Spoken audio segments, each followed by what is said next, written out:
de hoy. Sin embargo, debido a la proximidad del examen, también tenía yo en mente de que existe la posibilidad que algunos de ustedes manifiesten algún tipo de dudas que puedan tener del examen que se va a desarrollar el día jueves, ya sea con los temas que se cubran o con información muy específica de los temas en cuestión. Básicamente, el día jueves se va a cubrir diseño digital, que sería lo que está en el capítulo número 6, que en la clase lo cubrimos con suficiente tiempo y ejemplos, y el capítulo número 7, que son bloques digitales de mediana y alta escala de integración. Básicamente sería memorias, registros y contadores. Entonces, si tienen dudas de eso, pues no tengan pena en hacerla. Podríamos el día de hoy venir y ver lo que tenemos que ver y luego pasar algunas dudas o antes o después, no tengan pena con eso. Otra cuestión, el examen no va a tener la misma dificultad que han tenido los exámenes de ORGA de todos los semestres anteriores. Yo comprendo perfectamente que esta vía de trabajo no es la que a menos a mí me gusta y la que en el caso de ORGA y arquitectura de computadores necesitan para que el estudiante pueda comprender mejor, debido a que el estudiante de sistemas pues no es un estudiante de electrónica, pues. Entonces la dificultad va a ser mucho menor. Les suplico entonces que no se alarmen en cuanto al segundo parcial, porque no va a tener la dificultad que han tenido los exámenes de cursos anteriores. Por lo tanto, tomen su cuaderno de notas, tomen su libro de texto y pónganse a leer. Pónganse a leer bastante sobre lo que hay ahí. Voy a estar pendiente de mi correo personal y envíenme las dudas que ustedes puedan tener. Yo con mucho gusto los solvento. Vamos a ver si hay algún tipo de duda de parte de ustedes. Estoy viendo que... Ok, aquí hay un comentario.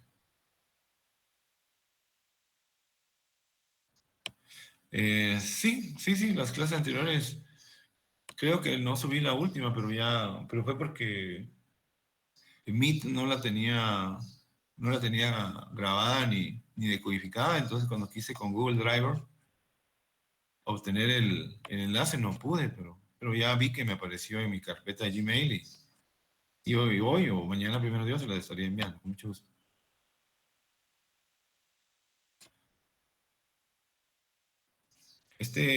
Juan José Ramos, otro ejemplo de registros. Bueno, creo que analizamos un ejemplo en el que había un bloque, o mejor dicho, se los había dejado yo como ustedes como deber, como ejercicio, que analizaran el comportamiento de un circuito electrónico, de un sistema digital, perdón, que tenía 3 multiplexadores de 4x1 y 3 registros D, creo. No sé si Juan José Ramos necesita que veamos, repasemos en sí registros, porque hacer un ejemplo diferente de registros involucraría de que yo preparara el material y lo subiera para que ustedes lo vieran. Lo puedo hacer si ustedes lo desean, lo puedo hacer, pero en ese momento me llevaría básicamente toda la clase porque yo comúnmente lo hago con antelación. Entonces sí podría hacer otro ejemplo de registros. Los podría mandar, subir a ustedes, enviárselos junto con cuando suba las grabaciones anteriores de hora. La plataforma que se usará para el examen, me imagino yo que va a ser otra vez Sócrates. Respecto de ello, les cuento algo. Con arquitectura de computadores 1, cuando hicimos el segundo parcial, los compañeros auxiliares usaron Sócrates. Según yo sé, la plataforma esta no permite que solo se vea una pregunta a la vez, que no se pueda ver todo el examen como comúnmente pasaría presencialmente. Entonces les cuento de que si en dado caso fuera un examen en el cual consistiera, perdón, de subrayar o de colocar entre paréntesis, les recuerdo de que en esa situación hay una penalización. por 2 respuestas malas se suprime una buena. Por lo tanto, tengan mucho cuidado en la respuesta, en su respuesta, pues. Pensando en que, con toda seguridad, si coloco algo de subrayar o de colocar entre paréntesis, va a tener la misma penalización.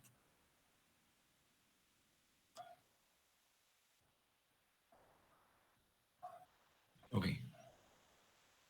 Bien, bueno, podría yo también, respecto del problema de la pregunta que hizo Ramos, por lo de los registros, irnos al libro de texto. Yo el libro de texto tenía información acá que iba a discutir el día de hoy, pero puedo regresar a la parte de registros para que veamos algún ejemplo por ahí que a ustedes les puede interesar de repente.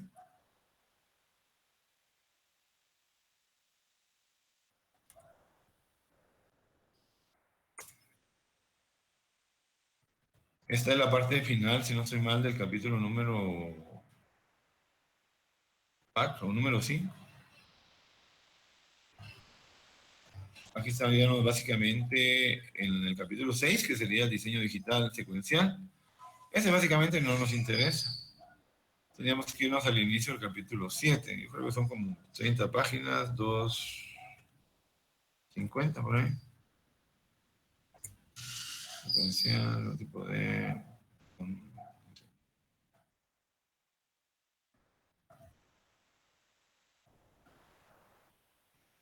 6.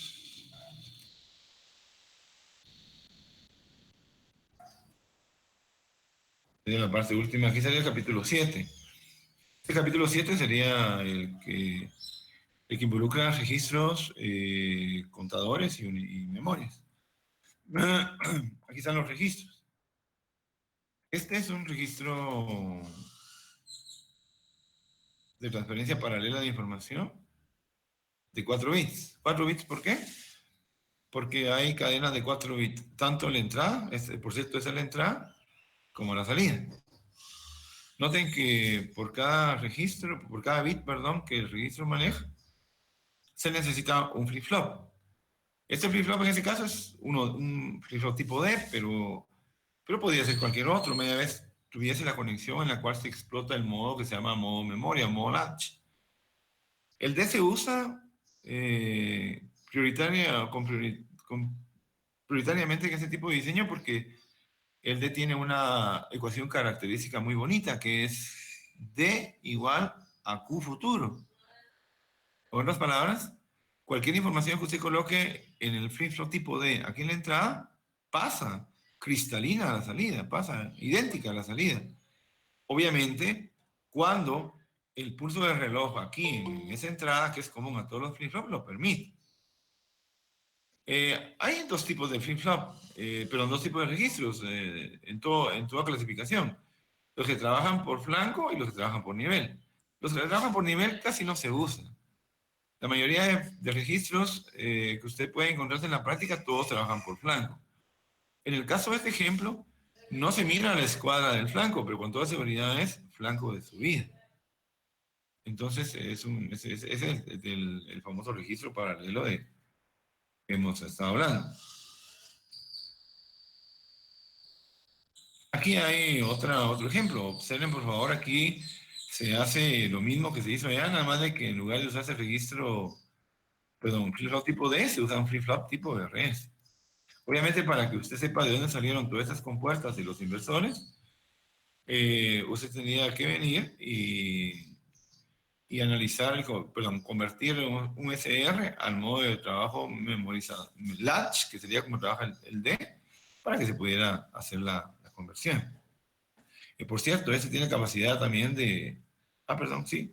Aquí tiene la transferencia de información en paralelo. O sea, esta información de aquí pasa para acá para que sea cargada en la salida. En este caso, el pulso de reloj, que sería este básicamente, perdón, este de acá, lo que hace es dejar pasar la información cuando la información esté presente en estos de acá. Si usted no coloca el valor adecuado acá, simple y sencillamente, pues la información es bloqueada durante un momento y no pasa, se memoriza. Son básicamente variantes del paralelo. Aquí hay otra variante del paralelo. Aquí hay otras aplicaciones propias de registros que usted puede leer y con mucho gusto preguntarme si usted tiene dudas respecto a eso. Los registros de desplazamiento, los series. Este fue el que analizamos en la clase pasada. Entrada de información serial. Note que usamos otra vez el D y note cómo hay una conexión cascada entre los flip-flop. La salida de uno entra al otro, la salida de uno entra al otro, la salida de uno entra al otro, hasta que finalmente sale por el lado derecho. En desplazamiento teníamos básicamente dos tipos de registro de desplazamiento, izquierda y derecha. Las palabras, los vocablos, desplazamiento izquierda o derecha, corresponde a la forma en la cual la cadena binaria se desplaza dentro de los flip-flop. Si yo, por ejemplo, vengo y me sitúo de frente al diagrama y los bits fluyen del lado de mi mano izquierda hacia mi mano derecha, entonces estoy frente a un registro. Escúcheme bien, registro, serie de desplazamiento a la derecha. Ese es el nombre completo de él. Si por el contrario, yo le diera vuelta a los flip-flop estos, y en lugar de aquí que estuviera D, aquí estuviera Q, aquí D, aquí Q, aquí D, aquí Q, etcétera, le diera vuelta a esas entradas, entonces tendría un registro serie de desplazamiento a la izquierda. ¿Ya? En ambos casos, el reloj, a través de flancos, que es lo más común en los registros serie, no existen flip-flop por nivel, disparados por nivel, solo existen flip-flop disparados por flanco. Repito, en los paralelos sí puede haber registros en los cuales la carga se haga por nivel, pero en estos no, en estos solo por flanco. Entonces, igual que en el caso anterior de los paralelos, los pulsos de reloj, ya sean flanco de subida o de bajada, son los que obligan a que la información que tiene cada flip-flop pase de su entrada a su salida, y el proceso lo que hace es empujar un bit de un flip-flop al otro. ¿Ok? Algunos estudiantes manifiestan o han manifestado eh, tener poca coincidencia o han tenido muchas dudas con la forma en la cual se analiza esto, y es la siguiente. Muchos estudiantes dicen, bueno, si yo tengo aquí un pulso de reloj en un momento dado y el bit que está aquí pasa para acá, ¿será que este bit que está aquí no se mete una vez aquí y pasa para acá y así? La respuesta es no. Los flip-flops tienen una velocidad de transferencia que no es cero, sí es finita. Aunque sea chica para nosotros, me refiero yo al orden de milésimas de millonésima de segundo o micronésima de segundo, sí lo tienen. Entonces, cuando usted viene y provoca un flanco, en este caso un flanco de caída, el cual es común para todos los flip-flops, entonces todos ellos vienen y el bit que tienen acá pasa inmediatamente aquí, pero no pasa de una vez de largo, sino que cada flip-flop hace que su bit, el bit que tiene aquí, pasa al otro lado. Es el que está aquí, pasa al otro lado. Pero no le da tiempo pasarse hasta acá, porque la velocidad de respuesta sería demasiado lenta para que lograra pasar aquí. Ahora, si yo tuviera aquí un flip-flop, por ejemplo, de tecnología 7474 y aquí un 74HC74, tal vez sí lo haría, porque en ese caso este es lento, pero este es rápido y podría darse esta situación. Pero si todos son del mismo tipo, no pasa eso. En síntesis, lo que sucede es como que si usted viniera empujando un bit, el cual con cada pulso de reloj va viajando de un flip-flop al otro, con cada pulso de reloj. Va viajando el que estaba aquí hacia acá, el que estaba aquí pasa acá, el que estaba aquí pasa acá, el que estaba aquí pasa acá. Y el que va quedando acá, el que estaba aquí, se pierde irremediablemente al ser empujado por el otro. Más teoría que eso no les puedo dar porque es básicamente la teoría que tienen ellos, y obviamente se puede complicar en los ejemplos que pueden darse. Yo les prometo, Dios primero, hoy en la tarde redacto un documento, les hago un dibujo medio raro por ahí y les mando una solución de algún problema con registros que a mí se me pueda ocurrir. ¿Ok? No sé si tienen alguna otra duda respecto a eso. El ejercicio que entregaron los auxiliares, yo esperaría que les hubiera sacado de dudas. Y me gustaría hablar de él, si que ustedes así lo decían. Ok. Y los humanos contadores. No sé si hay alguna duda. No, no hay dudas en la... acá en esto, entonces, si quieren, nos vamos a la clase del día de hoy. Ah, estaríamos básicamente entrando a la última unidad del curso, la unidad número 3, titulada Lenguaje de transferencia entre registros. Sus iniciales, seguidas de un punto, son L.T.R. Eh, este título corresponde al capítulo número 8 del libro de texto, que era el que estábamos hojeando hace un momentito, el de Morris Mano. El título de ese libro es Diseño Digital, perdón, Lógica Digital y Diseño de Computadores. Entonces, lo primero para que hay que hablar de LTR es que LTR es un lenguaje de programación. Yo así le llamo, pues. Pueden haber algunas discrepancias, pero yo así le llamo. Lenguaje de programación a hiper bajo nivel, aún más bajo que el ensamblador. El lenguaje de LTR se puede titular o se puede describir también como un método de inducción algorítmica de plataformas hardware, pero obviamente de plataformas de hardware secuenciales, porque si hablamos nada más de plataformas de hardware y lo dejamos ahí, alguien podría venir y decir, bueno, puede ser también plataformas de hardware combinacionales, entonces nos estaríamos metiendo al diseño combinacional a través de tablas de verdad y de ¿cómo se llama? Y de mapas de Carnot. Entonces, ¿qué vamos a agregar? Secuenciales. Para poder familiarizarnos con el famoso... Ah, una cosa, antes de que siga adelante. El LTR pareciera como que fuera meramente un punto a tratar dentro del contenido del curso de organización computacional, aparentemente. Y yo podría estar de acuerdo en ello si nos regresáramos al año 1998, el 2000, 2005, 2010, pero actualmente no, porque sucede de que a partir de la década de los 2000 nació una tecnología de CPUs muy, muy buena, como procesadores o CPUs FPGA. El CPU FPGA tiene una forma de programación que necesita del ingeniero en sistemas que conozca perfectamente el LTR e inclusive que domine bastante bien todo lo que es lógica digital combinacional y secuencial. Ahora, ¿qué ventajas o qué características tiene los CPUs FPGA que necesitan LTR sobre, por ejemplo, un CPU Intel o un CPU IBM, un CPU de otra marca? Bueno, tienen ventajas. Bien, tienen ventajas. Los CPUs FPGA es una tecnología nueva que promete velocidades altísimas de trabajo e inclusive algo utópico para todos nosotros, que es un CPU que permite programación en algoritmos de tipo horizontal, lo cual riñe con el hecho de que nosotros vivimos en la dimensión tiempo, obviamente, ¿va? Pero después, tal vez en Arq1 le echamos una miradita a esos tipos de CPUs y van a ver que lo que les digo es cierto.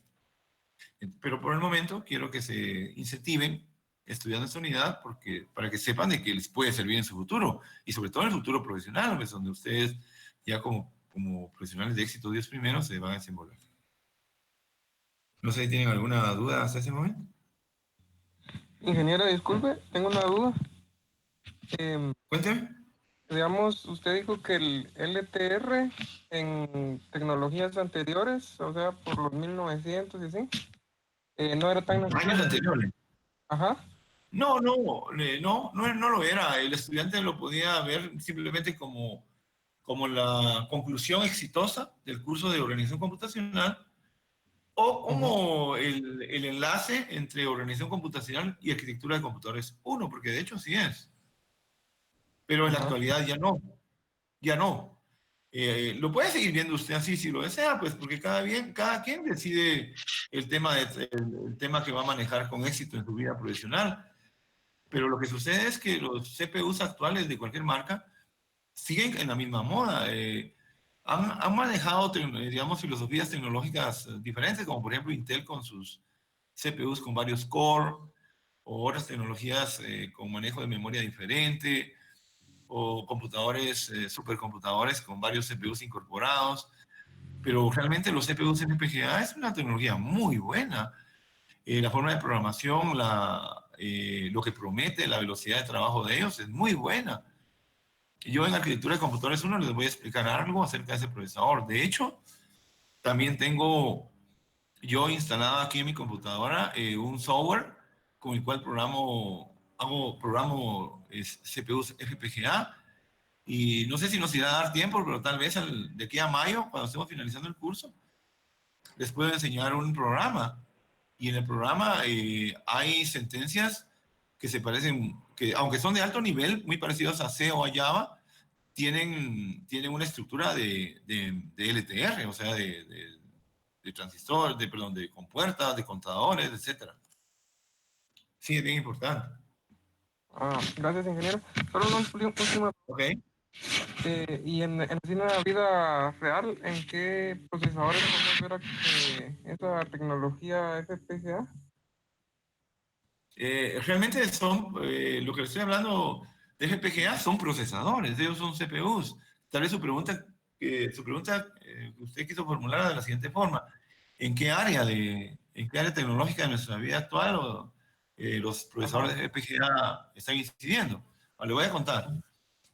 Inciden específicamente en computadoras que necesitan adquirir información y que la información llega rápido, demasiado rápido. Eventos que llegan en tiempo infinitesimal. Como, por ejemplo, ¿cuáles? Por ejemplo, las tomografías y las resonancias magnéticas en el área médica, de diagnóstico médico, o la gamografía para recopilación de radiación de rayo gamma para verificar tumores en personas. Ese tipo de computadoras o computadores reciben impulsos producto de la resonancia o la tomografía o la gamografía en tiempos que van en el orden de nanosegundos, de microsegundos. Pero eso no es lo peor. Reciben miles de millones de eventos con tiempos infinitesimales. Entonces los CPUs como Intel, Motorola, los tradicionales, CRISC, CISC, ellos no tienen capacidad de manejar esa cantidad de información. Entonces, allí están metidos los CPUs FPGA. De hecho, yo trabajo en ese campo y es a través de ese campo que yo me di cuenta de las máquinas que vinieron nuevas que ya tenían CPUs FPGA. Entonces, ellos procesan la información y ya luego en una base de datos se la transfieren a un CPU Intel, un CPU Motorola que ya hace el procesamiento de la imagen, pero ya en tiempo diferido. A usted ya no, cuando la información llega a tasas de velocidad altísimas, ¿no? Ahí es donde se usa el procesador FPGA. De hecho, no es la única área de trabajo. Por ejemplo, en la escuela de mecánica eléctrica, en el laboratorio de electrónica, hay algunos estudiantes de electrónica que están trabajando CPUs FPGA en un proyecto conjunto con la Universidad UNAM, según yo sé, para poder analizar radiación cósmica. Igual la radiación cósmica se da por rayos gamma, partículas beta, partículas alfa, que obviamente llegan en una cantidad terrible en tiempos bien cortitos. Entonces, un CPU Intel, ni siquiera un CPU Intel Core i7, tiene la capacidad en velocidad de poder analizar eso, pues, mucho menos en tiempo real. Solo los FPGA lo pueden hacer. La razón por la que lo pueden hacer es porque el CPU FPGA no tiene la estructura tradicional, sino que lo que tiene es una matriz virgen de silicio, pero una matriz que usted la programa. Con cada sentencia que usted coloca, usted básicamente lo que hace es articular, escuchen muy bien, articular electrónica digital. Digamos, usted coloca una sentencia en C, un lenguaje parecido a C o a Java, y cuando la sentencia, cuando la sentencia la encuentra, lo que hace es crear las compuertas y los flip-flop que desarrollan la instrucción. Entonces, en lugar de que la computadora tenga que estar yendo instrucción por instrucción a trabajarla, ya toda la electrónica está hecha, que cumple con el algoritmo que usted colocó. Entonces, la velocidad es terrible. La velocidad, usted no, solo mete usted la base de datos de entrada y en un santiamén está la base de datos de salida propia del cómputo. Son terriblemente rápidos.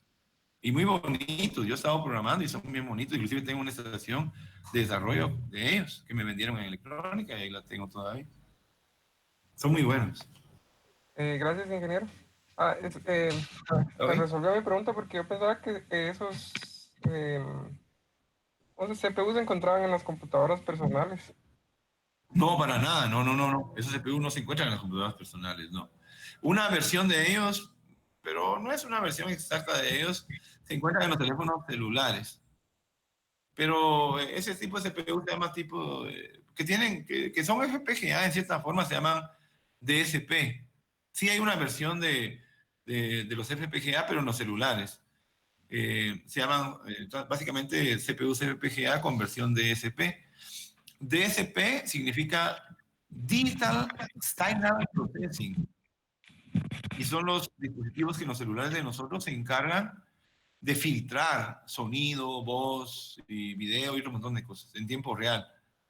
Pero no, no, en las computadoras personales no hay nada así como eso. Solo una preguntita, disculpe rápido. Cuando dijo Cuéntame.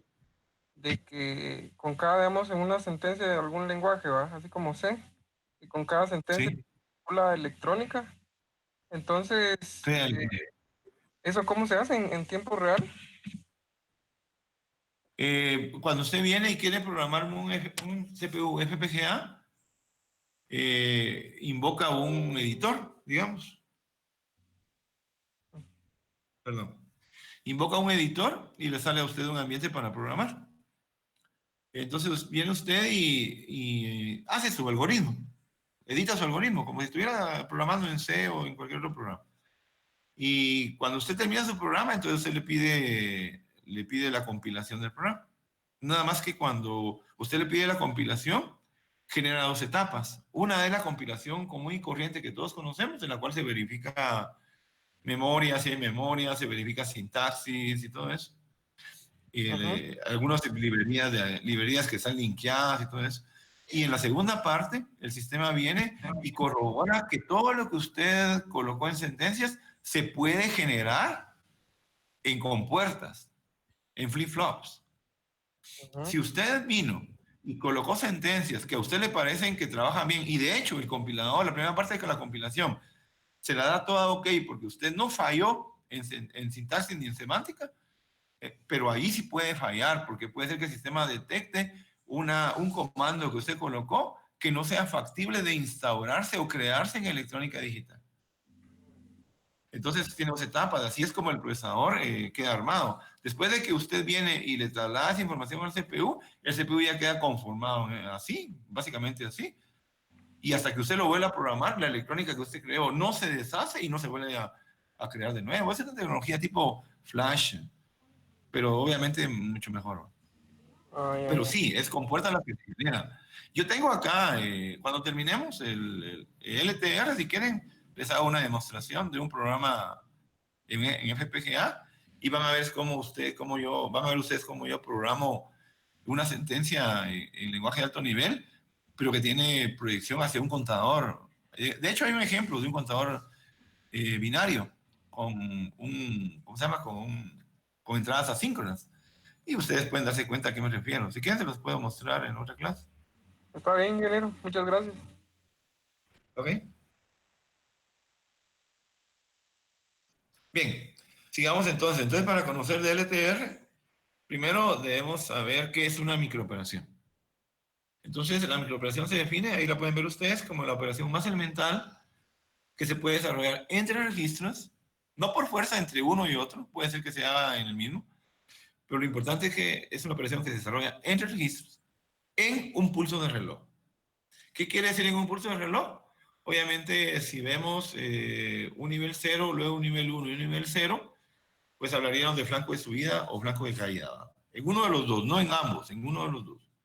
Eso se conceptúa como microoperación. Luego el libro de texto tiene cuatro tipos de microoperaciones. Las lógicas, las aritméticas, la de transferencia de información paralela y las de transferencia de información serial. La transferencia de información serial tiene dos tipos de aplicación. Una, en la cual se manejan cadenas binarias donde a usted le interesan bits dentro de ella. y otra donde se manejan cadenas binarias donde a usted le interesa un número consolidado.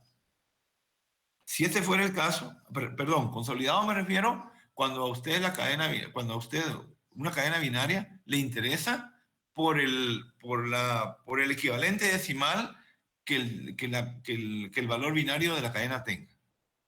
Entonces, cuando es así, entonces tenemos aplicaciones lógicas y aplicaciones aritméticas, y sucede que bajo esa situación, las aplicaciones aritméticas caerían en estas, porque básicamente las transferencias de información serie de desplazamiento involucran multiplicación por 2 y división por 2, según usted introduzca el cero por un lado o por otro.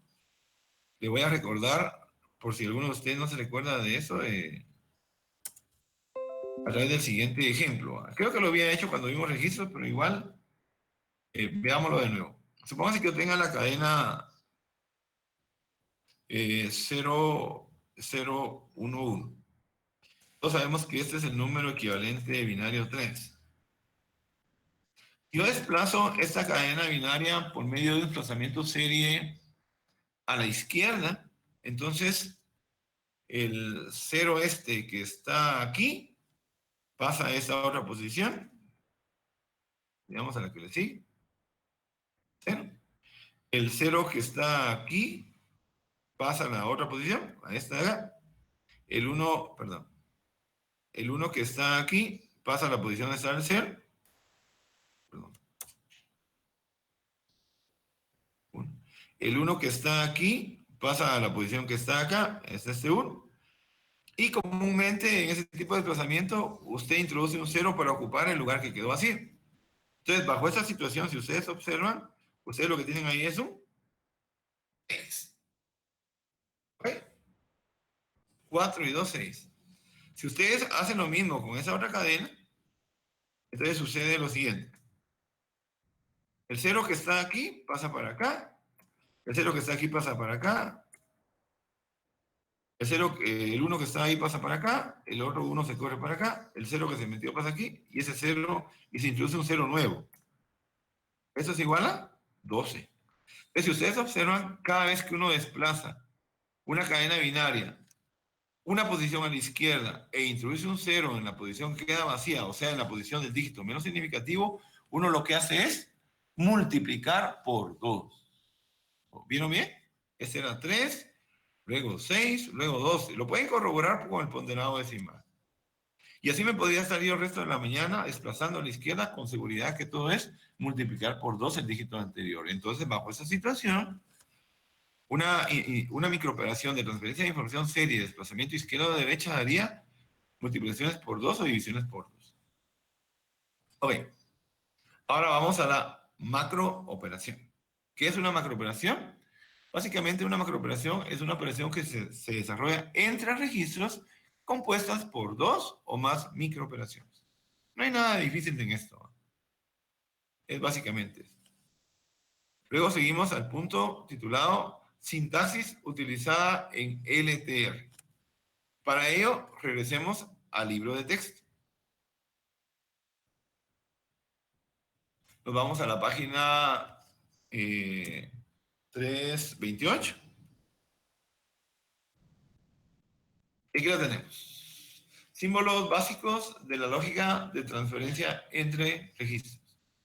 Hay básicamente 1, 2, 3, 4, 5, 6, 7 diferentes símbolos utilizados, aunque hay un poquito más en LTR.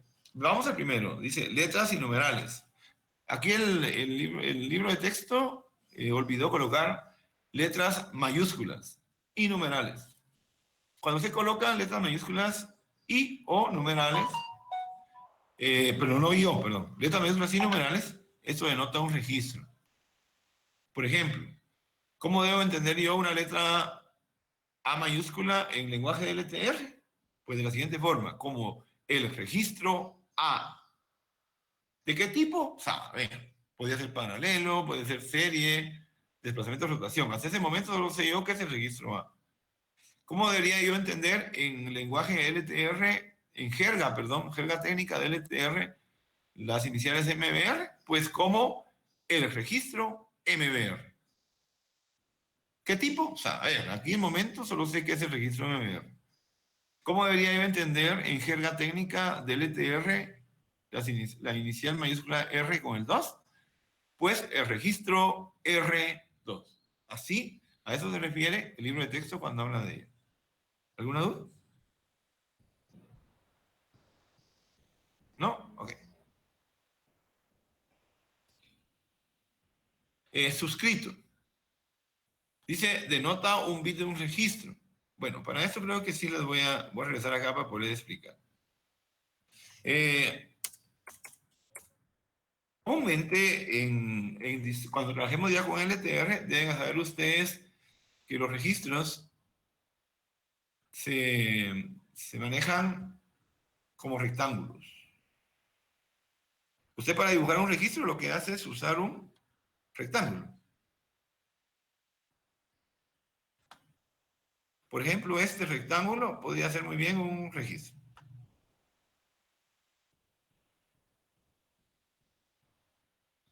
Si yo a este rectángulo le pongo, por ejemplo, aquí adentro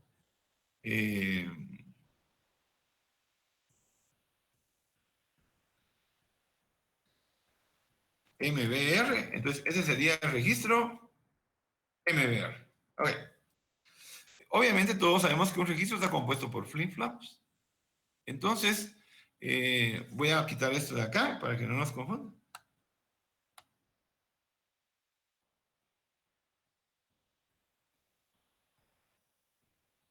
Y lo voy a colocar aquí afuera.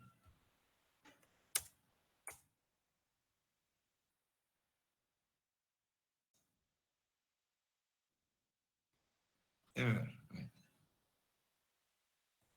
Ahora está formado por registros. Quiere decir que deben haber, si el registro tiene, por ejemplo, 8 bits, entonces debe manifestarse aquí arriba el número de bits que él tiene. Entonces, podríamos hablar del bit en la posición menos significativa, el LSB, el que está aquí al lado izquierdo. Luego, aquí del lado derecho, comúnmente se coloca el bit más significativo. Ahora, ¿cuántos bits tiene hasta ese momento? Pues no lo sabemos, ¿no? Podría tener 2, podría tener 3, qué sé yo. La mejor forma para poder discernir cuántos tiene es, obviamente, creando sectores, así, en esa forma.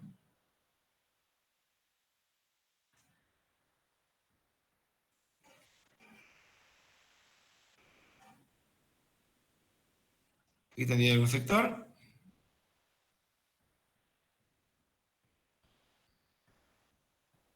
Aquí tendría yo otro sector que identifica básicamente los...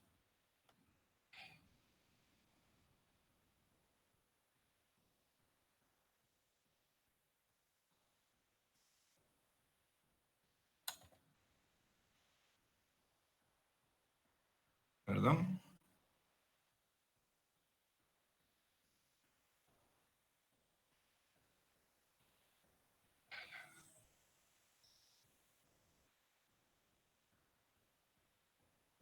Bueno, voy a utilizar otro tipo de nomenclatura a ver si me funciona esto. Aquí estaría el bit de sub 0. Aquí tenemos el otro flip-flop.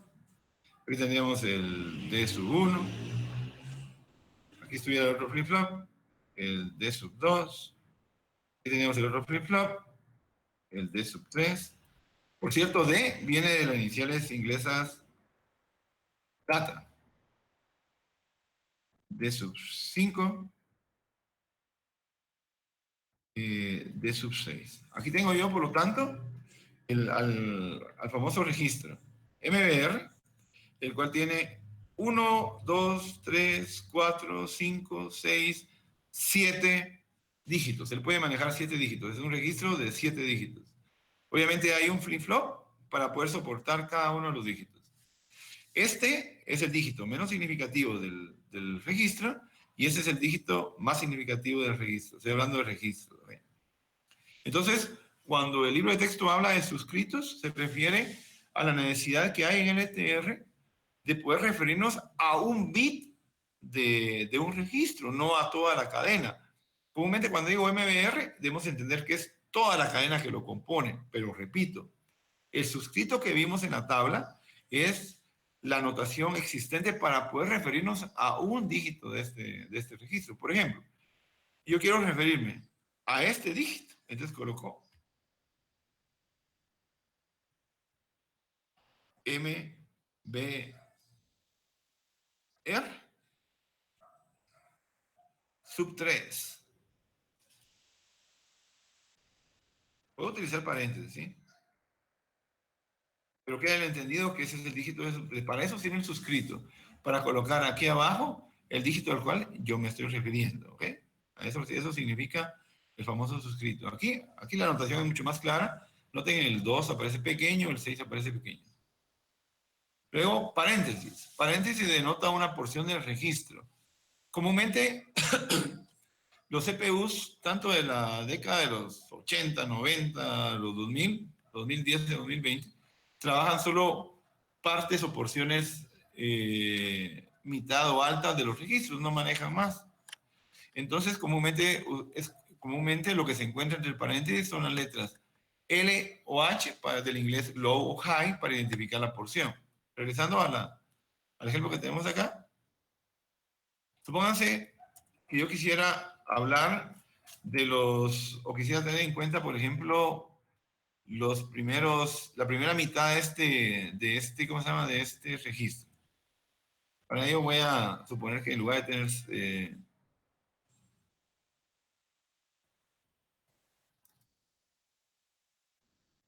lugar de tener 7, tiene 8. Y de sub 6 y de sub 7. Si yo quisiera hablar de la parte de los 4 más significativos, o sea, estos de D4, D5, D6 y D7, entonces yo colocaría la siguiente notación: D high. ¿Sí? Esto involucra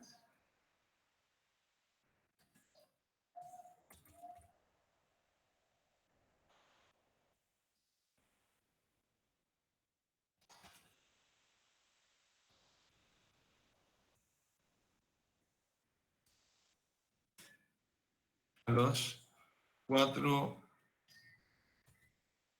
bits más significativos de MBR. Por el contrario, si yo quisiera referirme a los bits menos significativos, colocaría MBR corchete low, los 4 menos. Comúnmente el low y el high en estas situaciones, repito, se refiere a la mitad más significativa o a la mitad menos significativa. Este tipo de notación es muy común en Intel. Ahorita les voy a decir por qué.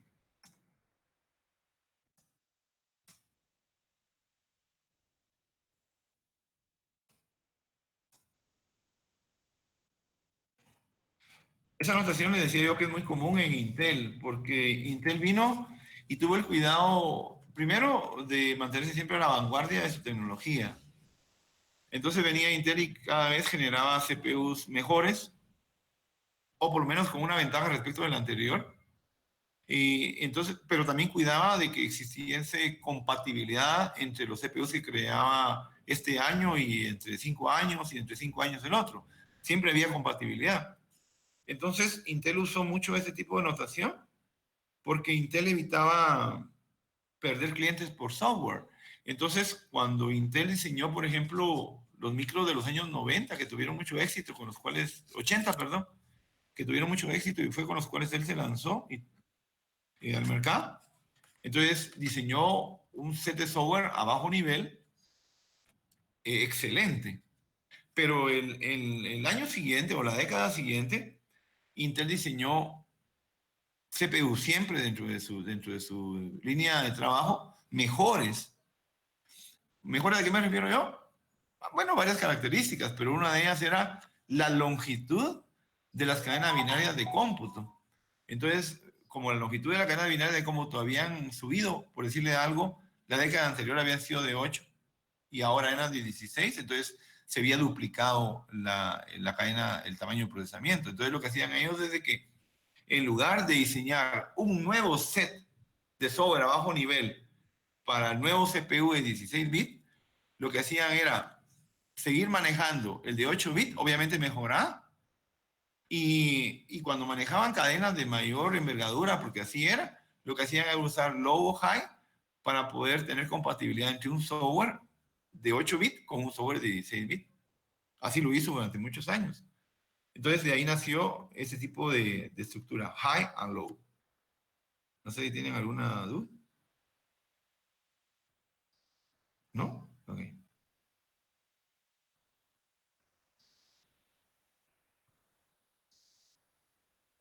Regresamos al libro de texto. Paréntesis, ok. Ahora vamos a flecha. Bueno, flecha ya no hay necesidad que les indique cuál es la utilidad de él, porque ustedes la manejan bien, ¿no? La flecha se puede utilizar para indicar transferencia de información. Lo que sí es necesario es de que les indique o les haga la salvedad de que podría ser también transferencia paralelo, como también transferencia de tipo serial dentro del mismo registro. Entonces, para transferencia paralela se utiliza esta, la cual es clara. Por ejemplo, colocar esta flecha entre dos registros como A y B significa transferir la información de B hacia A. ¿De qué forma? Repito, paralela. O sea, toda la cadena binaria de B hacia A. Lógicamente, bajo esta situación, la información que está en A se pierde, se sobrescribe, se pierde. Pero no es la única forma, no es la única estructura que hay bajo la cual la flecha indica transferencias. Por favor, pongan atención a esto. Ingeniero, disculpe, solo una duda. ¿Sí? En la parte del libro, cuando menciona ¿Sí? la sección de un registro, ¿qué ¿Sí? significa cuando está entre paréntesis la O y la P? La O y la P es meramente un ejemplo. Podría haber sido H y low. Y con toda ¿qué se llama? Tranquilidad le digo de que lo más común es H y low. Nunca he visto yo a través de mi carrera, de mi experiencia, O P. Nunca, nunca. Ok, gracias, Puede haber sido ingeniero. nada más un ejemplo. Ok. Entonces estamos hablando de la transferencia. Por ejemplo, si yo colocara este tipo de estructura.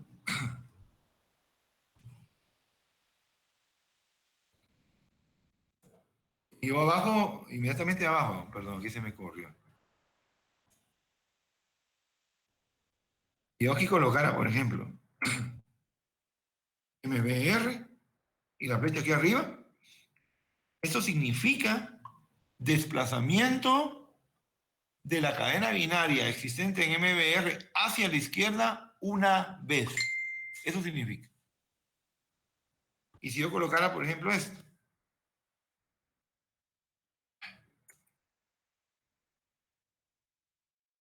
Eh,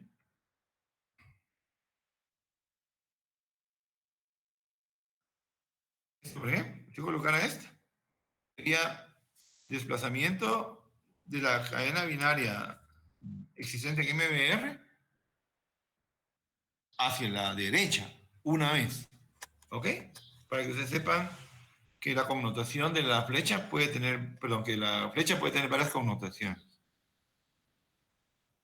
Bueno, Disculpe, ingeniero, una ahora es, pregunta. cuénteme, cuénteme.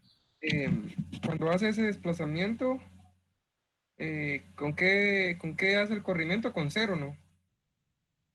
Comúnmente es un cero que se introduce en el lado derecho y izquierdo, tiene usted razón, sí. Ah, bueno, gracias. Bueno, pero mire, también hay otra situación. Va a depender de la electrónica. Si yo también podría indicar que fuera un uno, pero si yo no indico nada, por default es un cero. Ah, gracias, gracias. Yo podría colocar un 1, un cero, pero si yo lo hago de forma explícita, entonces obviamente será el dígito que coloque, pero si yo no lo menciono, entonces podría ser cualquier otro. Por ejemplo, en la cadena anterior, esta de acá, aquí existe era un cero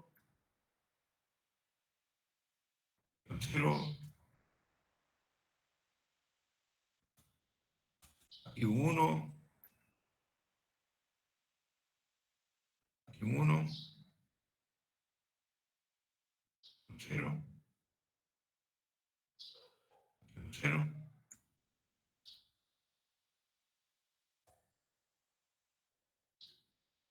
Entonces yo hago esto desde acá, pero yo no hago ninguna advertencia, entonces todos se correrían hacia la derecha. Entonces, aquí entraría un 0, ese 0 pasaría para acá, me estoy refiriendo a esta, ¿verdad? Este 0 se corre para acá, este 0 se corre para acá, entonces aquí queda un 0. El 1 se corre para acá, el 1 anterior me refiero, ese 1 que estaba aquí, se corre para acá, y el 0 que estaba antes se corre para acá. Y el 0 que estaba aquí sale y se pierde. Ahora, si yo vengo y colocar aquí, perdón, si yo vengo aquí y colocara un 1, por ejemplo, y vengo y le coloco la siguiente connotación. Entonces ahí debo entender yo que lo que yo estoy alimentando a la cadena es un 1 digital. ¿Ok? Ya, ya entendí. Ahora vamos a esta. 2 puntos. Los 2 puntos determina o señala una función de control. Creo que aquí es un poquito, podría ser un poquito confusa la forma en la cual fue redactada en el libro de texto, pero ustedes están bastante duchos en este tipo de situación y les voy a comentar en qué consiste esto. Antes que nada, les voy a contar de que en LTR, un comando, estoy hablando de un comando, no una microoperación. Un comando en LTR tiene dos partes. Escúchenme bien, un comando en LTR tiene dos partes. La parte operativa, que sería la que está viendo de frente a la derecha de los 2 puntos, y la parte de control, que es la que está de los 2 puntos hacia el lado izquierdo. Esta de aquí. A esta de aquí se le llama sentencia de control. Perdón, parte de control, o línea de control, o señal de control. A todos se le llama sentencia. Comúnmente, esta señal de control que está aquí, que en este caso es x negado t sub 0, oigan muy bien, es booleana. Es booleana. Siempre es booleana. Y por lo tanto, al ser booleana, solo tiene dos posibilidades. O es un 0 o es un 1. Vista desde el punto de vista lógico, solo tiene dos posibilidades, falso o verdadero, según sea lógica negativa o positiva respectivamente. Ahora, ¿qué quiere decir todo esto? Me voy a regresar al Word.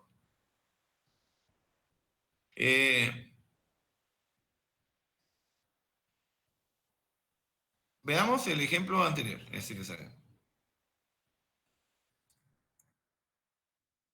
Vamos de que este registro que está aquí, que les cuento ya que siempre se maneja como un rectángulo con su parte más elongada paralela a la línea del horizonte, siempre tiene una línea de control. ¿Por qué? Porque siempre tenemos que escribir o leer de ellos. Lo más común es que tengan una línea de control de escritura. Entonces voy a irme aquí, a insertar. Voy a robarme una ruedita. De por aquí, ahora hay una ruedita. Ok.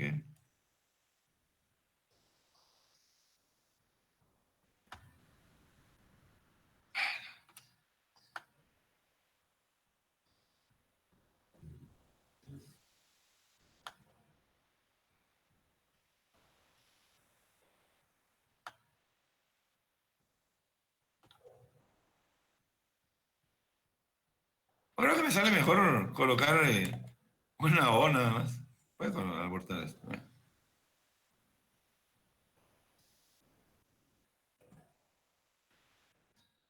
a colocar aquí una O. Sería básicamente, a ver, este por ejemplo.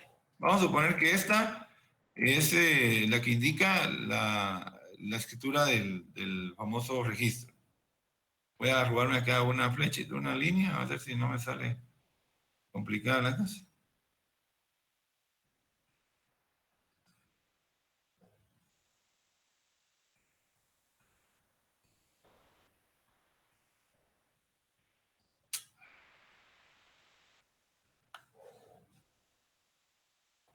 Ahí estamos. Y yo aquí podría tener, por ejemplo, una señal. Le voy a colocar T, 0. Voy a regresar esta línea bendita para acá. Esa, ok.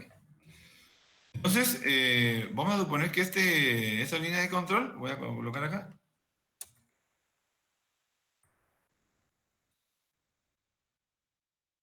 La línea de control de escritura en MBR obliga a que escriba en flanco de caída. No les coloco ahí el triángulo y la escuadra porque me voy a pasar aquí el mediodía haciéndolo. Entonces, coloco esto aquí para que todos me lo entiendan. Dice línea de control de escritura MBR. Le voy a colocar acá T sub 0. Obliga a que se escriba en flanco de caída. Ok, bueno. Bajo el hardware que tengo yo arriba, entonces la sentencia del ETR que obligaría a que ese registro escriba sería la siguiente. Miren bien. T sub 0. Miren bien cómo aparecen aquí los dos puntos. Dos puntos. Eh, por ejemplo, MBR.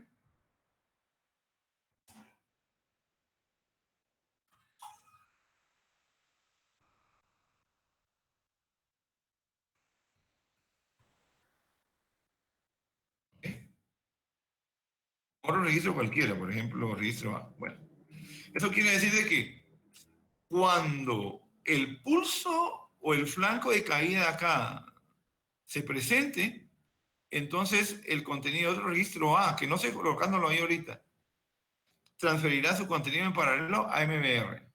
Entonces, para eso sirven los dos puntos, para separar la parte operativa, o sea, en la que se ejecuta la microoperación, que esa es una microoperación de transferencia en paralelo de A hacia MBR, y esta es la parte que en el hardware ya con anterioridad existe y que aquí si le puede llamar software a esto, y que aquí en la sentencia de LTR denota una señal de control que va a obligar a que esto se dé. Obviamente va a obligar a que esto se dé porque el hardware es preciso y así está articulado. ¿Quieren quitémosle mejor dejémoslo así, en blanco de subida la voy a colocar acá. Así se va a prestar a menos confusión de parte de ustedes. Ok. Entonces, si este fuera flanco de subida que se presenta acá, por medio del cual MBR recibe información en la carga, entonces esa estructura de acá correspondería al hecho de que habrá un registro A que está conectado obviamente a la entrada de MBR y que le transfiere información a él. Y que esto lo va a hacer cuando T sub 0 presente el valor digital adecuado. Entonces, esta sentencia se parece mucho a un if. ¿Por qué? Sería así. Si, dos puntos. T sub 0 es igual a verdadero,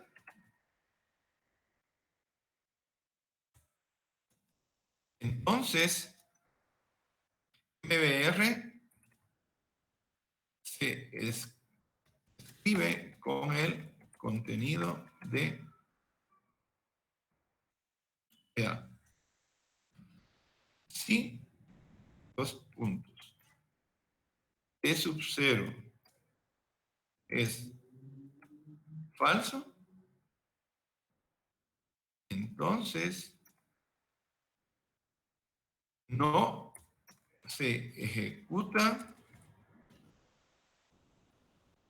la microoperación de carga o transferencia en paralelo. Por aquí va a anotar. Así sería, así se vería esto. Esa sería la forma en la cual esto se vería. ¿De acuerdo? Preguntas.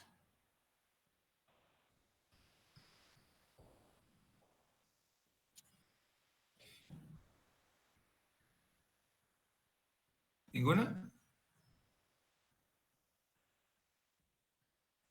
No. Ok. Vamos ahora a la coma. La coma separa dos microoperaciones. Aquí hay una microoperación a través de la cual B le carga A y otra en la cual A le carga B. Yo, a mi gusto, hubiese colocado yo aquí otra microoperación diferente, pero el autor del libro de texto colocó dos que podían crear algún tipo de polémica, ¿va? Pero simplemente entienda usted que sirve para separar dos microoperaciones. Para decirlo la coma. Obviamente, la coma del lado operativo de la sentencia, del lado derecho de los dos puntos. Y las llaves cuadradas especifica una dirección para una transferencia de memoria. Eso es un poquito más complicado de explicar. El libro de texto utiliza los registros MBR y MAR para hablar sobre memoria. Para eso necesito que ustedes, por favor, lean el libro de texto en la última parte del capítulo 7, donde habla de memorias. El libro de texto, el autor utiliza dos registros cuando habla de una memoria tipo RAM o ROM. Básicamente la RAM sería MBR y MAR. MBR significa Memory Buffer Register. MAR significa Memory Address Register. Y M significa o da a entender una memoria de una capacidad 2 a la K por N. Puede ser RAM o ROM. Sí. ¿Oigo?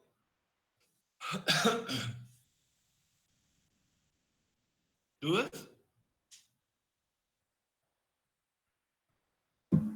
Ingeniero, una pregunta.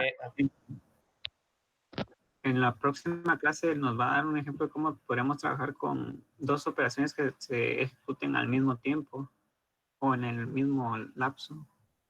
En paralelo, Sí, pero... no hay problema. Apenas estamos empezando, ¿sí? Ok, muchas gracias. Sí, no te da pena, apenas estamos empezando. Lo que me preocupa ahorita a disculpe, mí ingeniero, ¿sí?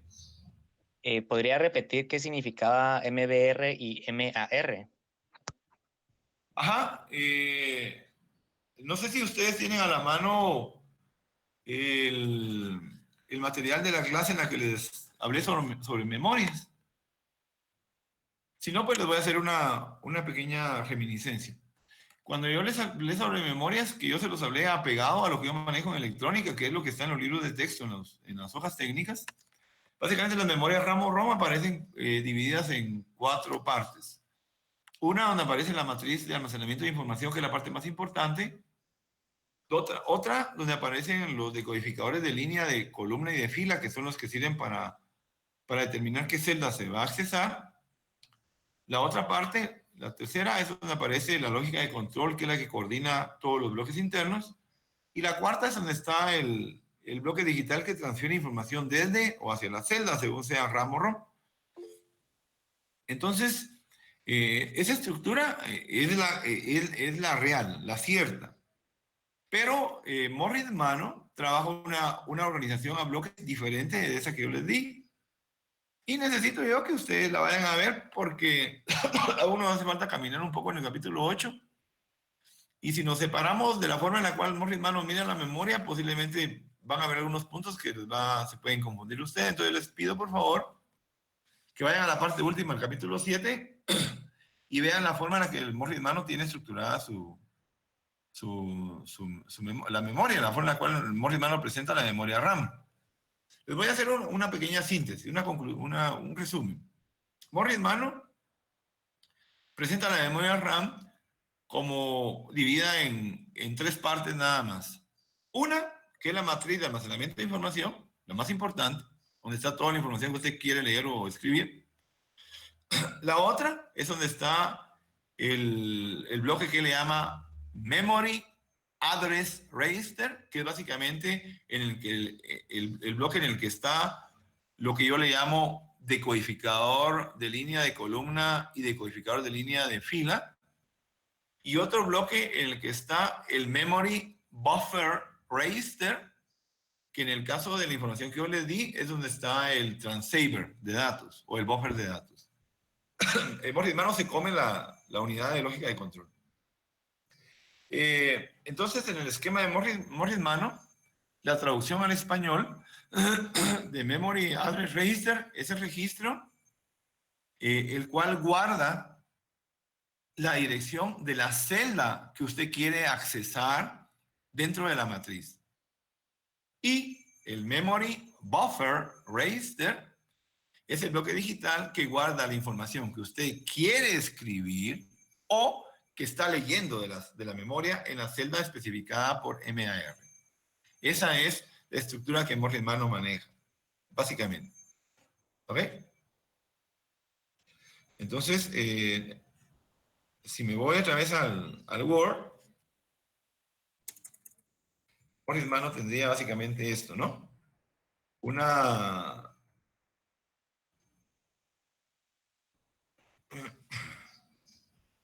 La matriz aquí, la más importante, sería esta.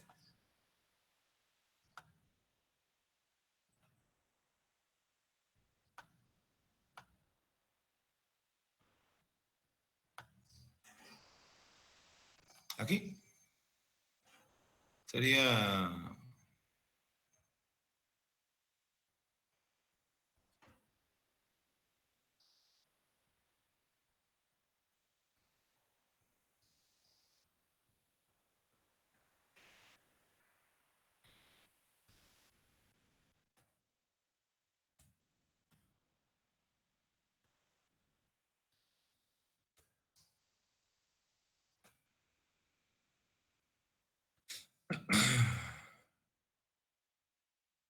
qué sé yo, de n por m.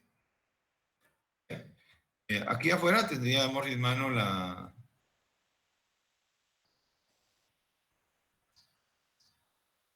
el otro bloque.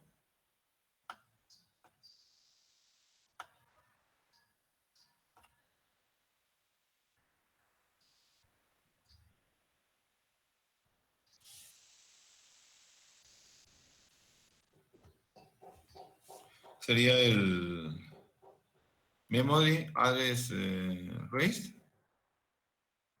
Y a él, perdón. Y aquí tendría Morris Mano el otro bloque.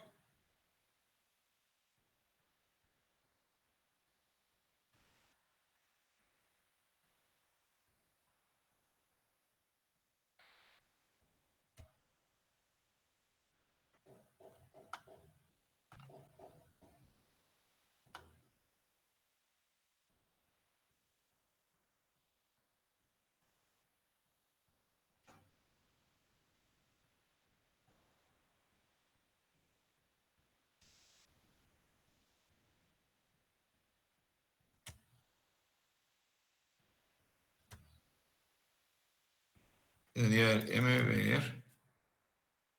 Básicamente. Así quedaría. Entonces, aquí abajo tendríamos el bus de DAT saliendo el MBR. Y aquí tendríamos el bus de dirección.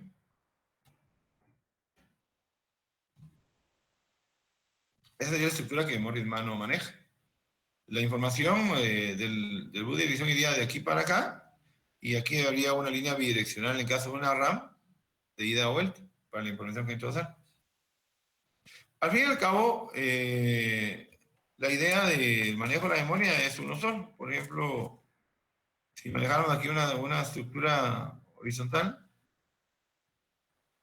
para hacer un grafo en el cual deje a todos tranquilos.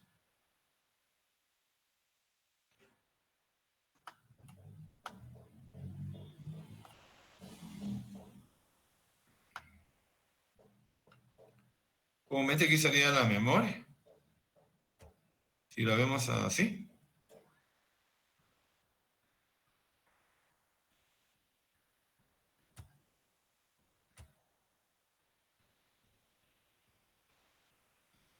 Y aquí están las celdas, las que ocupa esa cosa.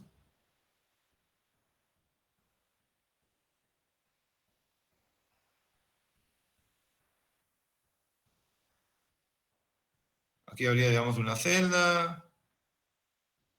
Aquí habría otra celda.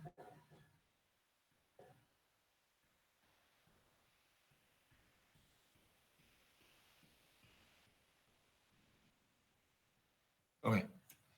Entonces, aquí, esa es una celda. Le voy a llamar...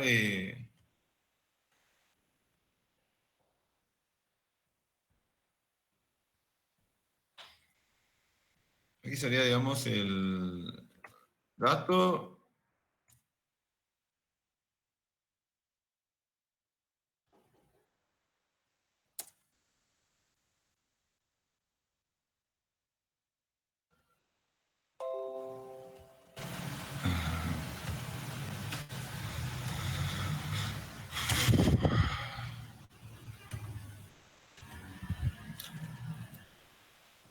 dato de celda...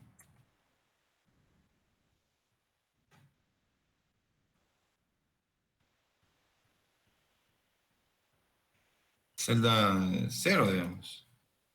Aquí sería el dato de celda 1, y así habrían tantas celdas como tiene acá. Pero aquí estaría la...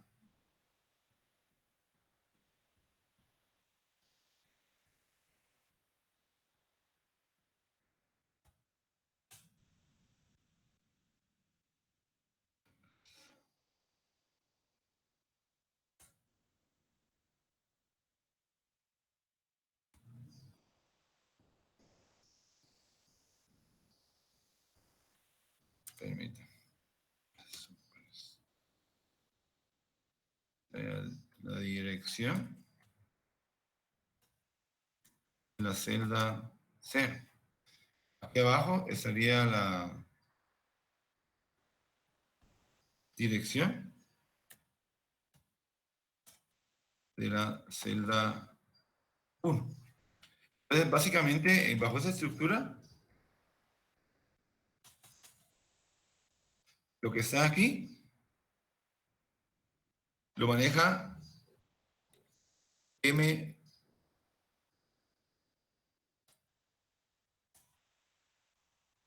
MBR, y lo que está aquí lo maneja MAR.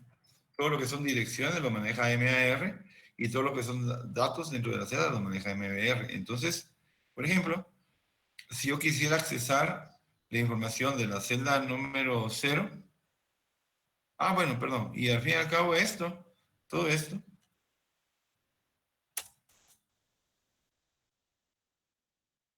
sería lo que ellos llaman la memoria M. Si yo quisiera, por ejemplo, accesar el dato que está en la celda 0, yo tenía que colocar lo siguiente. Supone que yo quisiera transferir la información de ahí al MBR, perdón, a otro registro, qué sé yo, al registro B. Entonces tendría que colocar yo B.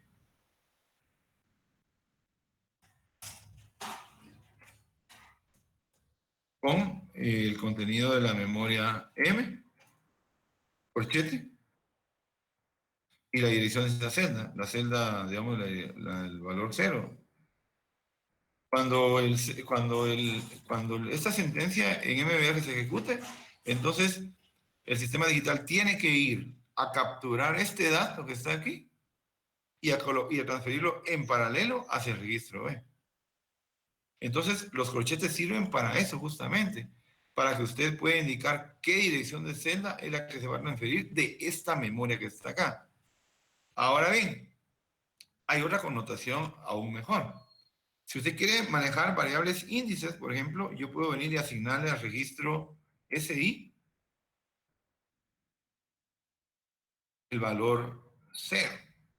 Entonces, cuando yo llegue aquí, en lugar de colocar S0, te coloco SI. Eso es lo que ustedes le llaman manejo de vectores. Entonces, yo aquí lo que estoy usando es una variable index. Noten que ahora le cambié el nombre del registro a variable index. O sea, un registro, pues, como variable para indexar una celda en la memoria. Para eso se usan los corchetes, porque ese es el ajo del asunto en este momento. Explicarles a ustedes por qué y cuándo se usan los corchetes. Los corchetes se usan cuando usted quiere hacer referencia al contenido, o perdón, a una celda, ya sea para escribir o leer, y poder manejar la información. Entonces, esta microoperación lo que dice es esto: transfiérale al registro B el contenido existente en la celda indexada por SI. Para eso sirven los corchetes. Si los corchetes no aparecieran ahí, entonces la sentencia no tendría sentido. Y también podría ser que estuvieran al revés. Por ejemplo, yo colocara M, corchete, SI, corchete. Por ejemplo, entonces yo lo que estoy haciendo o pidiendo es que el contenido del registro A se escriba en paralelo en la celda direccionada por SI en la memoria M, en este caso acá. ¿Ok? No sé si me entienden, ¿sí? Ingeniero, disculpe la pregunta. ¿Verdad que la celda de una memoria es un registro, no? El registro y la celda de una memoria, desde el punto de vista del LTR, son diferentes, pero electrónicamente son los mismos. ¿Por qué?